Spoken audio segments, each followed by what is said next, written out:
مشارکتین هیا مشارکه هنری گریدایی به هنر و دیرو که هنرا کردیه به تایبتی هنرمند عایشه شانه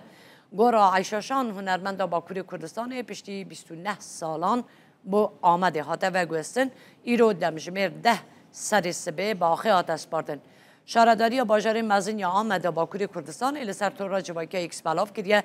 به دست پیشخری پارزگاری ایرو چهارشنبه 18 حزیران گورا عایشه شان هنرمند باکوری کردستان با آمده تی و گوستن او لگورستانا یعنی که یا سر به نافچه رزانا پارزگاه تی و شاردن شارداری باجار مزین یا آمده دی بیجه مراسم اوغر کردن عایشه شان دا هفسروکن شارداری باجار مزین یا پارزگاری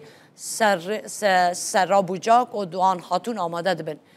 عایشه شان پشتی که ده 18 کانون پیشین یا سال 1996 ده جبر نخوشی پنجشیر لئیزمیرا ترکیه که جداویه کرد لگورستان بوجا کایناکلار یا و پارزگاه هاتبو و شاردن عایشه شان سال 1938 ده لآمده باکوری کردستان جدایک بویه جبلی آمده دمکه